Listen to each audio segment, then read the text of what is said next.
Hello students, hello everyone, welcome once again to this wonderful lecture on force and laws of motion. So in the chapter oda last lecture இதோட நம்ம இந்த chapter வந்து முடிச்சிருவோம். அதான் last lecture அப்படின்னு அர்த்தம். இன்னைக்கு ரொம்ப ரோலிங் ஆகுது டங்கு, என்னன்னு தெரியல. சரி பரவாயில்ல. ஸோ இது வரைக்கும் நம்ம பார்த்ததை இந்த செஷனில் மறுபடியும் ஒரு ரிவைஸ் பண்ணுவோம். So this is how the session is going to go. பொதுவாக லெக்சர்ஸ் இனிமேல் இந்த மாதிரி தான் இருக்கும். ஒவ்வொரு செஷன்லேயும் முன்னாடி என்ன செஷனில் பார்த்தோன்றத ஒரு சின்ன ரிவிஷன் இருக்கும். யோசிக்கலாம் நீங்கள் சில பேர், சார் யூடியூப் வீடியோ தானே எங்களுக்கு வேணால் நாங்கள் முன்னாடி போய் பார்த்துக்குறோம் அப்படின்னு. அப்படி கிடையாது. அந்த சாப்டர் ஆரம்பிக்கிறதுக்கு முன்னாடி, அந்த செஷன் ஆரம்பிக்கிறதுக்கு முன்னாடி சில விஷயங்கள் நம்ம கண்டிப்பான முறையில் தெரிஞ்சிருக்கணும். அதை அப்போ ஞாபகப்படுத்திக்கிட்டு பார்த்தோம் அப்படின்னா தான் ஒரு ஃப்ளோ இருக்கும். Okay, alright. So without any further adieu let's start. And நீங்கள் பார்த்து கொண்டு இருப்பது of course Vedantu master Tamil 8 and 9, 8th and 9th dedicated channel. இது தமிழ் வழியில் கல்வி கற்றுக் கொடுக்கறதுக்கு என்னென்ன முடியுமோ பண்ணிகிட்ருக்கோம். ஸோ உங்களோட சப்போர்ட் கண்டிப்பான முறையில் தேவை. லைக் பண்ணுங்கள், ஷேர் பண்ணுங்கள், கமெண்ட் பண்ணுங்கள், மறக்காமல் சப்ஸ்கிரைப் பண்ணுங்கள். உங்களோட கிரேட் ஸ்பெசிஃபிக் வீடியோஸை நீங்கள் பாருங்கள், உங்கள் ஃப்ரெண்ட்ஸுக்கு ஷேர் பண்ணுங்கள். உங்களோட லோவர் கிரேட்ஸ் ஒரு ஹையர் கிரேட் வீடியோஸை உங்களுக்கு தெரிஞ்சவங்களுக்கு ஷேர் பண்ணுங்கள். நீங்களும் போய் பார்க்கலாம். உங்களுக்கு புரிஞ்சிச்சுன்னா ரொம்ப சந்தோஷம். ஓகே, ஸோ எக்ஸாம் பெர்ஸ்பெக்டிவில் பார்க்கணும் அப்படின்ற அவசியம் கிடையாது. எக்ஸாமுக்கு வேணும்னா அதுக்கு வேணுன்ற மாதிரியும் பார்த்துக்குங்க. உங்களுக்கு நாலேஜ் டெவலப் ஆகணும் அப்படின்னா அதுக்கும் கண்டென்ட் இந்த சேனலில் இருக்குது. Okay, so let's get started. Force and laws of motion அப்படின்னு பார்க்கும்போது இந்த சாப்டரில் என்னென்ன இருக்குது அப்படிங்கிறத இப்போ ஒரு சின்னதாக குயிக்காக ஒரு ஃப்ளோ சார்ட் மாதிரி பார்த்துட்டோம் அப்படின்னா நமக்கு ஒரு சின்ன ஐடியா இருக்கும். ஆல்ரெடி 3 லெக்சர் முடிஞ்சிச்சு இந்த சாப்டரில். ஸோ இந்த சாப்டரில் நம்ம என்னென்ன பார்த்துருக்கோம் அப்படின்னா, ஃபஸ்ட்டு ஃபோர்ஸ்னா என்ன, அதுக்கப்புறம் அதோட கிளாசிஃபிகேஷன், பேலன்ஸ்ட், அதுக்கப்புறம் நம்ம பார்த்தது அன்பேலன்ஸ்ட். கரெக்டா? பேலன்ஸ்ட் ஃபோர்ஸ்னா என்ன, அன்பேலன்ஸ்ட் ஃபோர்ஸ்னா என்ன, அதுக்கு எக்ஸாம்பிள்ஸ் வந்து பார்த்தோம். அதுக்கப்புறம் கலீலியோஸ் thought experiment.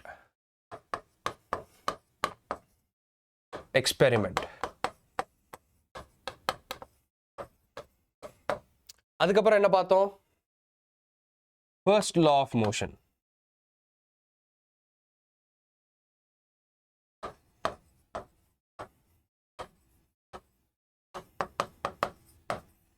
Okay, first law of motion பார்த்தோம். அதுக்கப்புறம் பார்த்தது இனர்ஷியானா என்ன, மாஸ்னா என்ன அப்படின்னு பார்த்தோம். ஸோ ஃபர்ஸ்ட் லா இப்படி எழுதிக்கிறேன் நான். அப்புறம் நம்ம நெக்ஸ்ட் பார்த்தது இனர்ஷியா அண்ட் மாஸ் அதாச்சு. அதுக்கப்புறம் நம்ம செகண்ட் லா ஆஃப் மோஷன் பார்த்தோம். அதோட டெரிவேஷன்,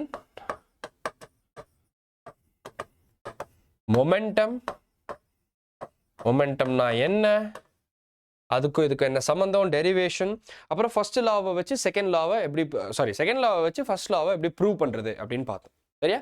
இப்போ இன்னைக்கு மிச்சம் விட்டு போயிருக்கிறது என்ன, ஒன்று அப்படின்னா தேர்ட் லா ஆஃப் மோஷன். அது மட்டும் தான் இன்னைக்கு நம்ம பார்க்க போகிறோம். Okay, so let's quickly get into previous session ideas. Okay, so second law of motion அப்படின்னு பார்க்கும்போது நமக்கு வந்து 2 முக்கியமான ஒரு குவான்டிட்டி இருக்குது, mass and velocity.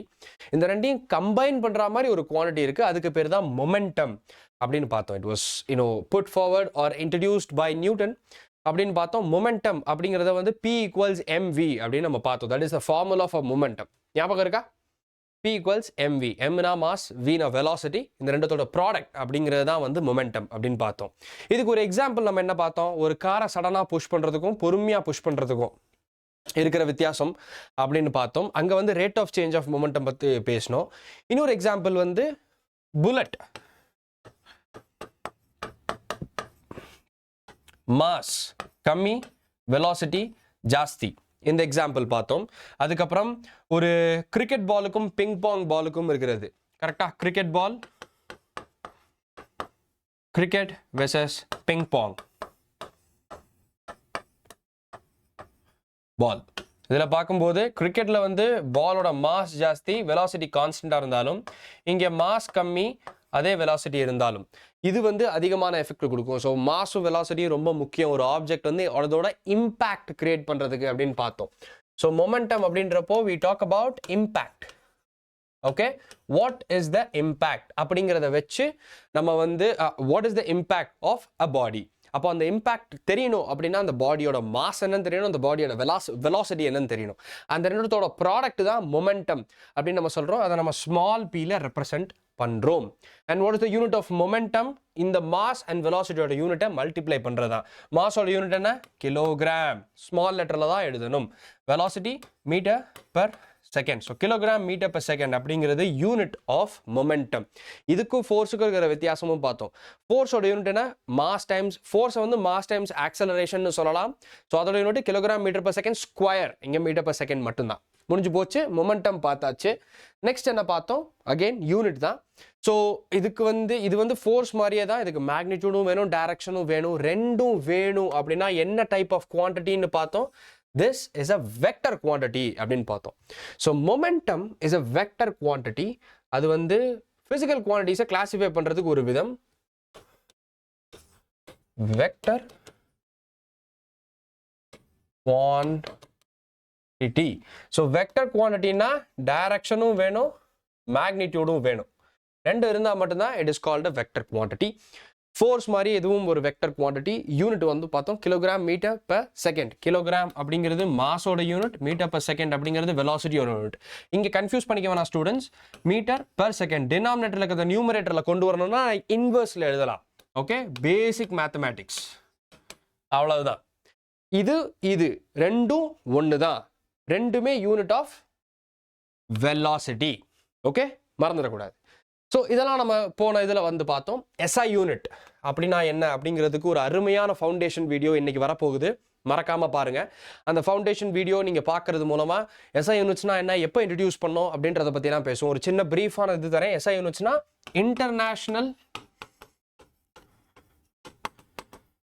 International system of units.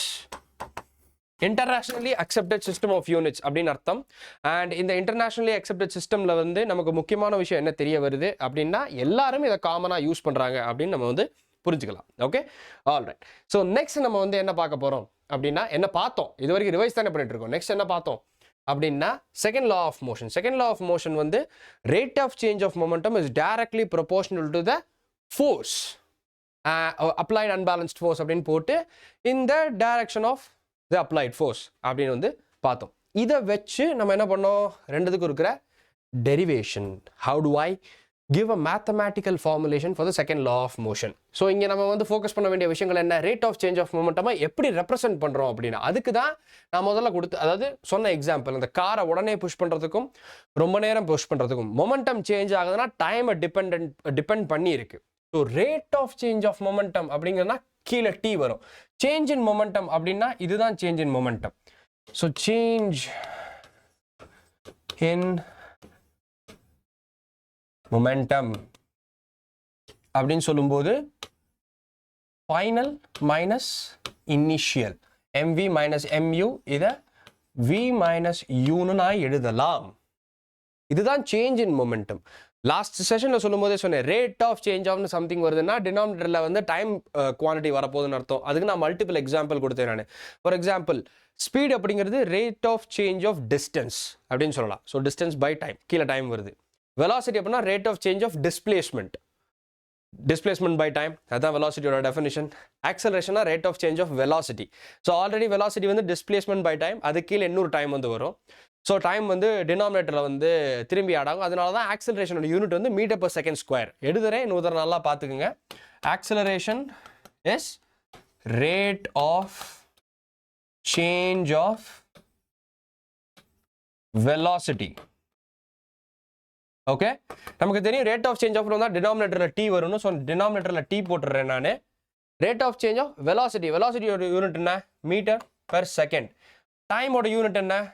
Second. So இது metre per second by second. அப்போனா கீழே 1 இருக்குன்னு அர்த்தம். இது இங்கே மேலே போகும்போது ரெசிப்ரோக்கல் ஆகும்.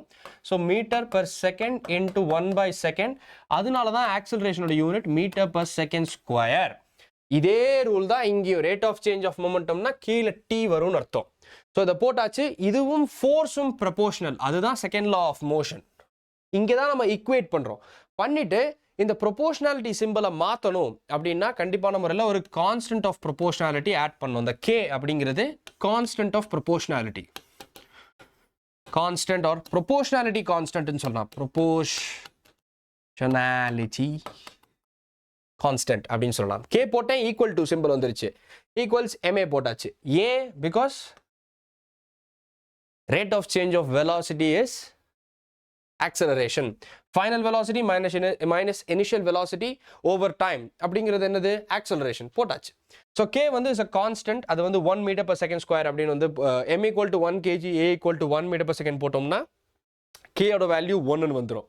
So k 1 ன்னு கன்சிடர் பண்ணோம் அப்படின்னா F equals ma, which is how we derived the unit of force, because unit of mass is kilogram, unit of acceleration is meter per second square. Multiply these two things. This is how we define 1 Newton. 1 Newton of force is said to be applied when 1 kilogram object, 1 kilogram mass of an object moves or is accelerated by 1 meter per second square. So இதுதான் நம்ம வந்து டெரிவேஷன்ல பார்த்தது. Next என்ன பார்த்தோம்? Next நம்ம பார்த்தது first லால இருந்து செகண்ட் லாவை எப்படி மேத்தமேட்டிக்கலா சொல்றதுன்னு. ஃபர்ஸ்ட் லா நமக்கு என்ன தெரியும்? செகண்ட் லால இருந்து எப்படி ஃபர்ஸ்ட் லாவை சொல்றதுன்னு. செகண்ட் லா வந்து இதான் நமக்கு தெரியும், mass into final velocity minus initial velocity by time. இதுல நான் வந்து ஃபோர்ஸ் 0 ஆயிருச்சு அப்படின்னா என்ன டைமா இருந்தாலும் சரி final velocity will be equal to initial velocity. அப்பனா இதுல இருந்து என்ன தெரியுது? Newton's first law of motion சொல்ற மாதிரி ஃபைனல் வெலாசிட்டி இனிஷியல் வெலாசிட்டி சேமா இருக்கு அப்படின்னா மாற்றம் இல்லை, it will keep on moving. Initial velocity 0 na, final velocity will be 0, so object nagarave nagarade. An object continues to be in its state of motion or at rest. Continues to be in its state of rest or uniform motion unless and until an external unbalanced force acts on it. Marakkama nyabam vechikano, it is always unbalanced force. Okay, unbalanced force. Balanced force act ana endha change me irukade, because balanced force results in no motion, zero motion.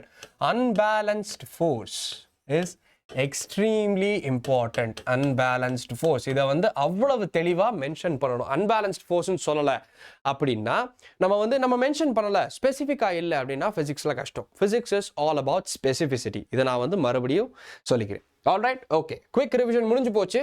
let's dive into today third law of motion. third law of motion பார்க்கும்போது அதுல வந்து அதுக்கு இரண்டு முகம் இருக்கு. பட டயலாக்ல சொல்ற மாதிரி ஒரு முகம் நல்லா பாசமா அன்பா இருப்பார், இன்னொரு முகம் ரொம்ப வேகமா வேற மாதிரி இருப்பார் அப்படின்னு.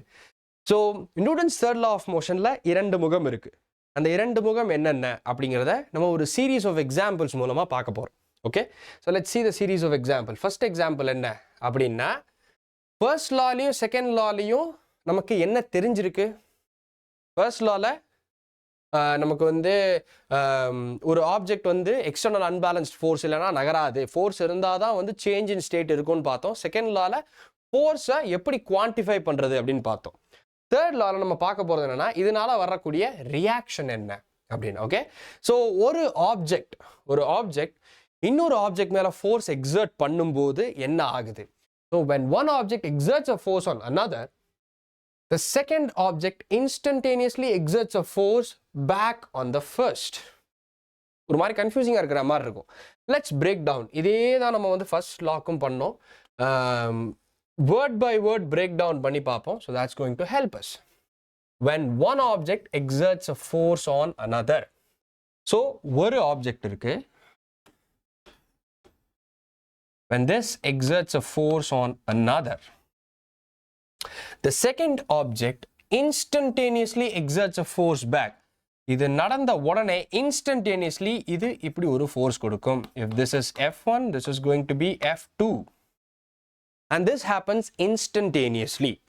And இது என்னைக்குமே is equal in magnitude. F1 equals F2. But opposite in direction. நம்ம இது ஆப்போசிட் இன் டைரக்ஷன் அப்படின்ன உடனே நம்ம திருப்பி பேலன்ஸ்ட் அண்ட் அன்பேலன்ஸ்ட் ஃபோர்ஸுக்கு போகணும். தே ஆர் ஈக்குவல் இன் மேக்னிடியூட்னா என்ன அர்த்தம்? ரெண்டும் ஒரே மேக்னிடியூட். அப்போ as a result of that இந்த எஃபெக்ட் அப்படிங்கிறது 0 அப்படின்னு சொல்லலாமா நான்? இது என்னோட கேள்வி. ரெண்டுமே equal in magnitude but opposite in direction அப்படின்னு சொல்றேன். அப்போ ஒரு சினாரியோ எடுத்துக்கிறேன் நான். இது ஒரு ஆப்ஜெக்ட், இது இன்னொரு ஆப்ஜெக்ட்.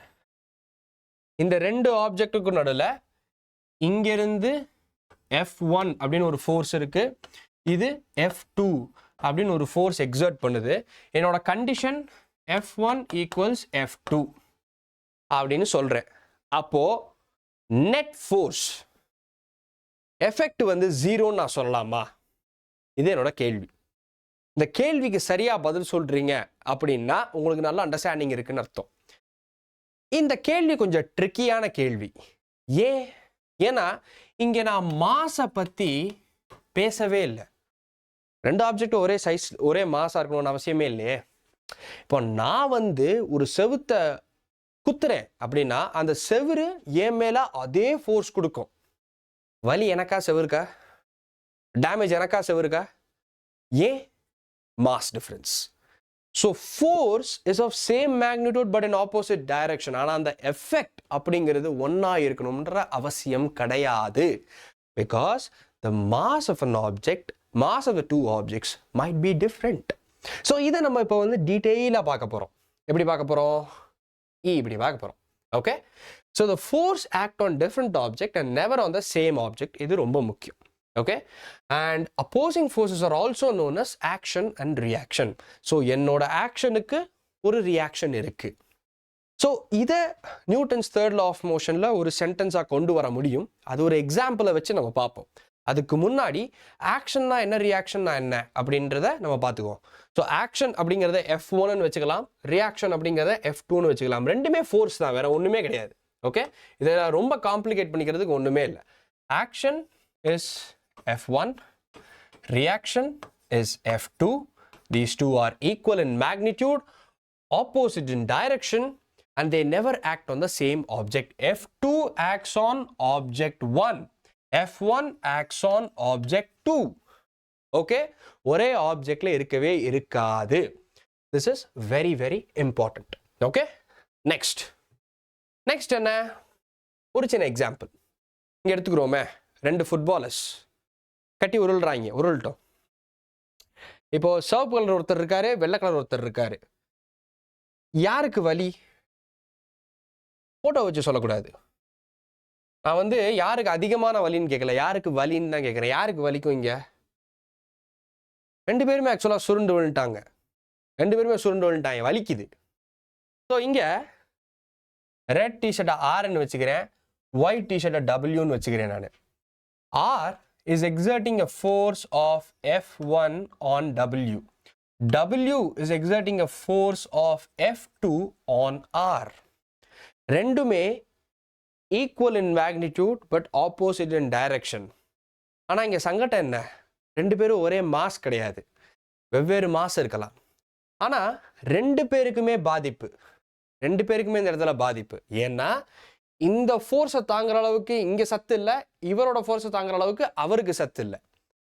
ஸோ ஆக்ஷன் ரியாக்ஷன், இவரோட ஆக்ஷன்னால இங்கேருந்து ரியாக்ஷன், இவரோட ஆக்ஷன்னால இங்கேருந்து reaction. So either force can be action, either force can be reaction.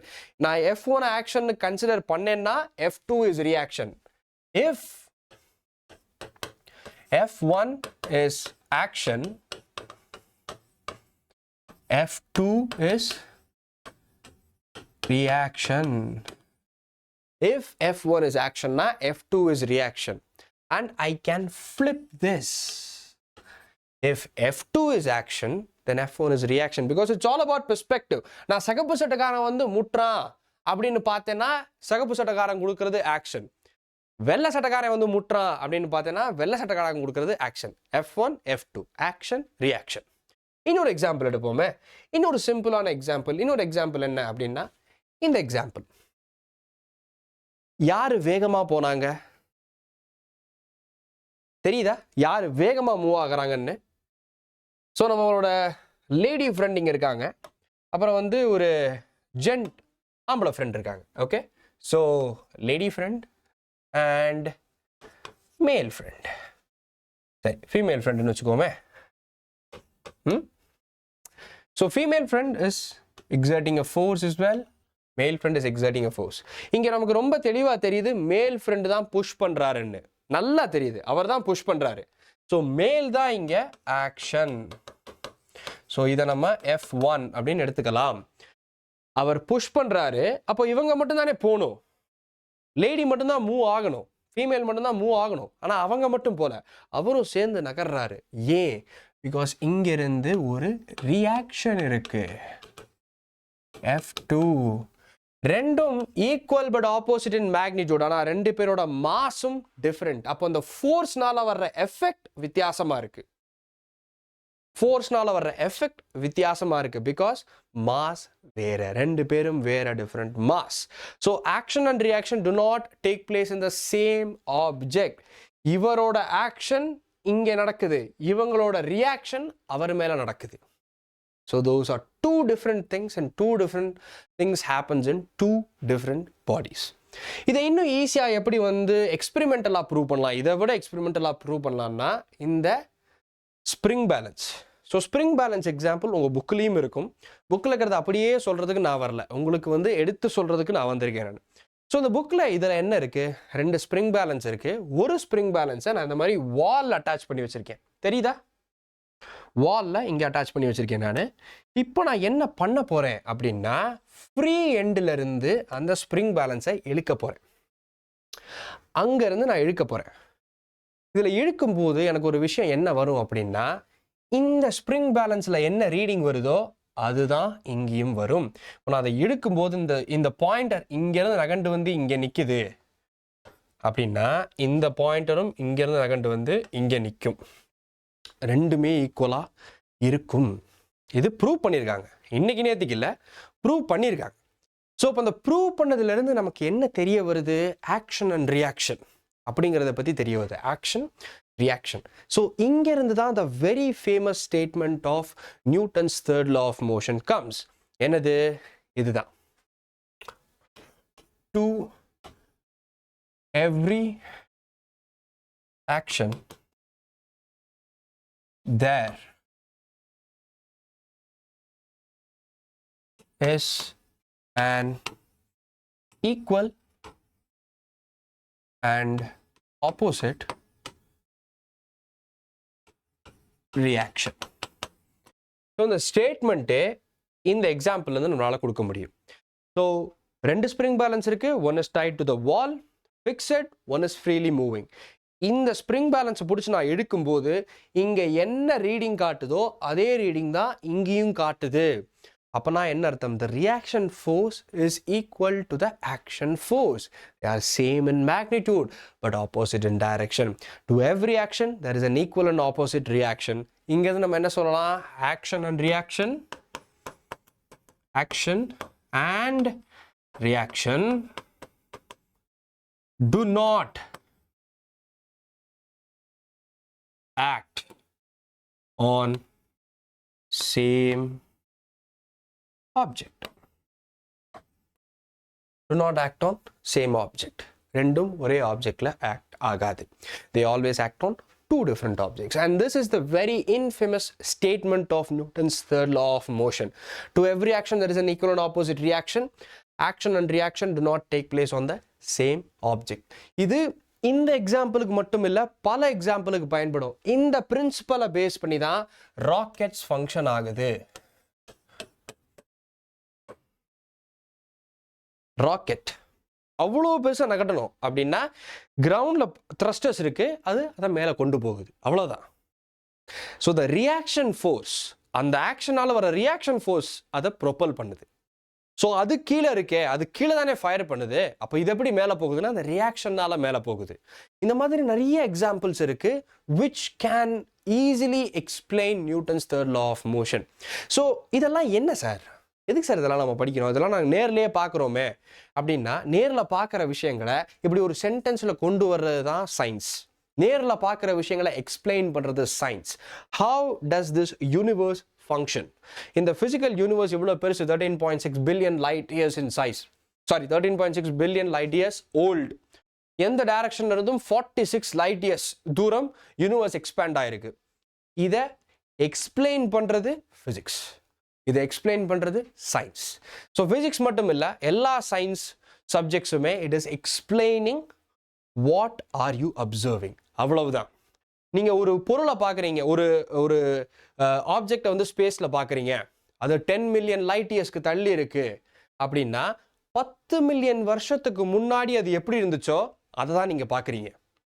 So when you are looking in space and you see something light years away, it means that you are staring at it as it was that many years ago. நீங்க கடந்த காலத்தை பார்க்குறீங்க அப்படின்னு அர்த்தம். If something is one light year away அப்படின்னா ஒரு வருஷத்துக்கு முன்னாடி அது எப்படி இருந்துச்சோ அதை தான் பார்க்குறீங்க. இன்னைக்கு அது எப்படி இருக்குன்னு உங்களுக்கு தெரியாது. இன்னைக்கு எப்படி இருக்குன்னு ஒரு வருஷம் கழிச்சு தெரியும். 10 மில்லியன் லைட் இயர்ஸ் தள்ளி இருக்கிற ஒரு விஷயத்தை நீங்கள் இப்போ பார்க்குறீங்க, உங்களுக்கு தெரியுது அப்படின்னா 10 மில்லியன் வருஷமாக அந்த லைட்டு அங்கேருந்து இங்கே வந்திருக்கு. அப்போ இன்னைக்கு அது எப்படி இருக்குன்னு நமக்கு தெரியவே தெரியாது. We are actually peering into the past. அதை எக்ஸ்பிளைன் பண்ணுறது தான் ஃபிசிக்ஸ். ஸோ இந்த மாதிரி இன்னும் இன்ட்ரெஸ்டிங்கான கான்செப்ட்ஸ் நம்ம போக போக நம்ம லெக்சர்ஸில் நிறையா இருக்கும். And this is how you develop affinity towards a subject. So அது நமக்கு எந்த விதத்தில் வந்து நிஜத்தில் எக்ஸ்பிளைன் பண்ணுது அப்படிங்கிறத நீங்கள் ரிலேட் பண்ணி படிக்க தான் படிக்கிற மாதிரி இருக்காது, கற்றுக்கிற மாதிரி இருக்கும். எனக்காக படிக்காதீங்க, உங்கள் பெற்றவங்களுக்காக படிக்காதீங்க, உங்களுக்காக படிங்க. Okay, so moving. சின்ன எக்ஸாம்பிள் ஆக்ஷன் அண்ட் ரியாக்ஷனுக்கு நம்ம இதுக்கப்புறம் ஒன்றே ஒரு எக்ஸாம்பிள் வந்து பார்த்துருவோம், அதுக்கப்புறம் செஷன் முடிச்சுக்கலாம். ஓகே, ஸோ ஆக்ஷனும் ரியாக்ஷனும் equal in magnitude இருந்தாலும் and the force may not produce acceleration of equal magnitudes. This is because force acts on different objects that may have different mass. இதுதான் நான் முன்னாடி சொன்னேன். நான் ரெண்டுத்துலேயும் ஒரே ஃபோர்ஸ் இருந்தாலும் மாஸ் வேற, ஆக்சலரேஷன் வேற. சின்னதாக அதை மேத்தமெட்டிக்கலாக நான் காட்டுறேன். நான் இங்கே சின்னதாக ஒரு டெரிவேஷன் கூட இல்லை, ஜஸ்ட் வந்து ஒரு ரிட்டர்ன் ஸ்டேட்மெண்ட் தான். எடுத்துக்கோமே, F1 equals M1 A1, F2 equals M2 A2. F1 F2 equal, ஆனால் M1 is different from M2, so A1 will be different from A2. Simple example சொன்னோம் அப்படின்னா, let's say that M1 is 10 kilogram, M2 is 50 kilogram, F1 equals F2 equals 5 Newton. Acceleration ஒரே மாதிரி இருக்குமா? இருக்காது. Because the mass is different. வெவ்வேறு mass. மேத்தமேட்டிக்கலாக இதை நீங்கள் prove பண்ண முடியும். பிகாஸ் மோஸ்ட் ஆஃப் த சமயங்களில் ஆக்ஷனும் ரியாக்ஷனும் நடக்கக்கூடிய ரெண்டு object will not be of the same mass. ரோட்டில் நடந்து போகிறோம், ரோடை கிராஸ் பண்ணணும், நீங்கள் ரெடியாக இருக்கீங்க, நீங்கள் முன்னாடி போகணும் அப்படின்னா ஃபோர்ஸ் நீங்கள் ஆக்சுவலாக முன்னாடி கொடுக்குறீங்களா? கிடையாது. காலை ஃபோக்கஸ் பண்ணி பாருங்கள். காலை வச்சு கிரவுண்டை பின்னாடி நோக்கி மிதிக்கிறீங்க. மிதிச்சதுக்கு அப்புறம் தான் அந்த கிரவுண்ட் கொடுக்குற ரியாக்ஷன் ஃபோர்ஸில் தான் நீங்கள் நடக்கவே ஆரம்பிக்கிறீங்க. ஓடுறது, தாவறது, இது எல்லாமே நீங்கள் ஆக்ஷன் வேற டைரக்ஷனில் இருக்குது. ரியாக்ஷன் ஃபோர்ஸ்னால தான் உங்களோட ரியாக்ஷன் இருக்குது. உங்களோட ஆக்ஷனே ரியாக்ஷன்னால தான் இருக்குது. So all this can be put in single sentence and that is Newton's third law of motion. இன்னொரு ரொம்ப வைப்ரண்டான எக்ஸாம்பிள் என்ன அப்படின்னா, இது தெரியுதா? So firing a gun is not very easy. ஏன்னா எந்த ஃபோர்ஸில் இந்த புல்லட் வெளியில் போதோ அதே ஃபோர்ஸில் ரீகாயில் இருக்கும். This is a very very famous example of Newton second law of motion and that's called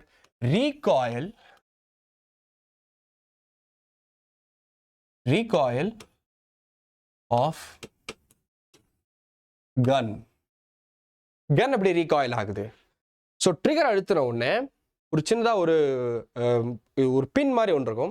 அந்த பின் வந்து புல்லட்டோட பேக் சைடில் இந்த இடத்துல ஒரு சின்ன புள்ளி மாதிரி இருக்கும். இங்கே வந்து அது அடிக்கும். அடித்த உடனே இங்கே ஒரு ஸ்பார்க் வரும். இது புல்லட்டுக்குள்ளே இங்கே ஃபுல்லாக கன் பவுடர் இருக்கும். ஸோ இது இக்னைட் ஆன உடனே இந்த புல்லட் பறக்கும். இவ்வளோ ஃபோர்ஸில் வெளியே போகுது இல்லை, அந்த ஃபோர்ஸோட ரியாக்ஷன் எங்கே இருக்கும்? இங்கே இருக்கும். சரியாக பிடிக்கலன்னா ஷோல்டர் டிஸ்லோகேட் ஆகிறதுக்கான வாய்ப்பு இருக்குது. Because the amount of force that is exerted by a gun is so massive that it could kill people. அப்போ ஆப்வியஸ்லி அந்த ஃபோர்ஸ் முன்னாடி போகுதுன்னா அதே ஃபோர்ஸ் பின்னாடியும் வரும்ல.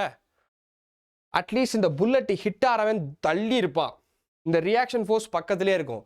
In fact recoil is much more dangerous than firing of a bullet. So இது எல்லாத்தையுமே explain பண்ணுறது என்ன? Newton's third law of motion. And that's how we have understood about Newton's third law of motion, which concludes our today's session. இன்னையோட இந்த chapter அருமையாக முடிஞ்சு போச்சு. Force and laws of motion complete பண்ணிட்டோம். என்னென்ன படிச்சிருக்கோம் இந்த சாப்டரில் குயிக்காக ஒரு மைண்ட் மேப் மாதிரி போடுவோம். ஸோ தட் இதை நீங்கள் பார்த்தே தெரிஞ்சுக்கலாம். நல்லா கவனிச்சுக்கோங்க. First force. அப்படின்றத பற்றி படித்தோம். அப்புறம் பேலன்ஸ்ட் வெர்சஸ் அன்பேலன்ஸ்ட், கரெக்டா? அப்புறம் ஃபர்ஸ்ட் லா, செகண்ட் லா, தேர்ட் லா, இந்த மூணும் படித்தோம். ஃபர்ஸ்ட் லால 2 பார்த்தோம், இனர்ஷியா, மாஸ், அதுக்கு இருக்கிற ரிலேஷன். செகண்ட் லால momentum, F equals ma derivation. Third law, action reaction,